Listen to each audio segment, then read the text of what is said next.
The choice of mine of being an artist was not, I had no, not options. Like, I had no talent to be an actor or singer or anything. I was so shy, I was so, like, bullied. I was like, but I wanted, I wanted to become like an actor. I wanted to be like, because I thought actors and artists was free people, and I wanted to be exactly like them. I was like totally like this.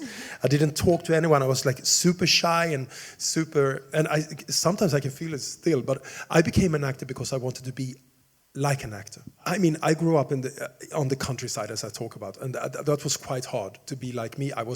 When I grew up, I was like very girly, and my name, and I was like, and my older brothers, they were like hardcore. They were like beating the teachers. They were like, ugh. And I was the opposite. I was like little Jesus, I was obsessed by superheroes, like Spider-Man and Superman and all of that. But I created my own superhero. And this superhero was called Little Light. And he was like, his superpower was to create light and dazzling the world. that was his. So that's what I played when I was a little kid, like, dazzle the world. It was no problem for me being gay, like in my family, but it was like my brothers and my father and my mother and my sister. It was no problem, but like in the community. But the next generation, like my grandparents, it was the first time my grandparents met my husband. They said, like, I introduced him, this is Stefan, my husband, and my grandmother said to my grandfather directly, this is Lindy's chauffeur. Lindy's a famous actor, so he drives Lindy everywhere. And I said, well, I can tell you a story about when we worked with the Roma Army for the first time. We are 5 different groups Roma groups in Sweden under the national minority group Roma, and I think we have different struggles. My group, the Romani Travelers, we are fighting for visibility and fighting to be seen. And we were the group that they decided in the 20th century to sterilize us and to take the children from us, because the other Roma groups were considered not Swedish, but our group has been in Sweden for so long. So they were like, what should we do with this group? So if we erase this group from the Swedish society, like take the children away and we sterilize them. So a lot of from my family has been sterilized.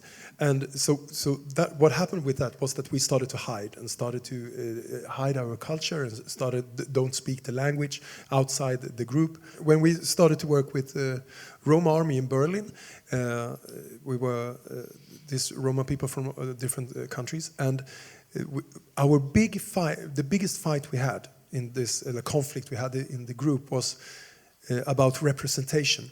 Can we do a show where we talk about being gay or being trans or whatever in a Roma show? And we had because we had different. I said, yeah, I want to take my whole identity up on the stage, and we had a lot of conflict with that.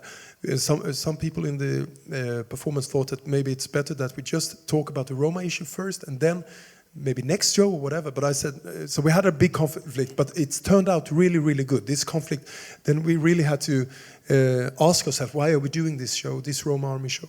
Is it to hide some parts of us or to show all of us, the diversity of us as people and us as Roma? And so that was very important. After that premiere, I wanted to create my own show about the Romani Travelers, the history of the Romani Travelers in Sweden. And a theater manager from Strindberg's theater in Sweden, he built his own theater in 1910 or something like that. And she was seeing Roma Army and she said, can't you do something at Strindberg's theater? And I said, yeah, sure. I have an idea of show. This was like 2019 or something like that. I wanted to incorporate Strindberg's, something from Strindberg, because he wrote this Chandala. A lot of writers in Sweden wrote about us, the Roma people or the Romani Travelers, and very hardcore, but Strindberg was the worst. And in this Chandala, and I wanted to incorporate it because this book is not known in Sweden. This is a hidden book. You don't talk about this book. So I wanted to put it up in the light in a way, and also like that he represent the whole, the view on us back in the days. It was an enormous success, I must say, from the beginning. It was like we got like 4 awards from it, like really, really big ones, and it was like, and we went to Berlin, and we went to Vienna, we went here, and we are going on a tour next autumn. So and the Swedish television wants to film it maybe, and it's really, really big. So it turned out, because Strindberg's theater is a very, very small theater. It takes like 98 persons. It's like a small theater. And before the premiere, we didn't sell any tickets. It was like nobody was interested in minority theater or something like that. It was like really hard. But then the reviews came and the people came. It was like people are like 30 people standing outside wanted to come in extra every show, and it was like amazing. Back in the days, we had like one Katarina Taikon. Do you know her?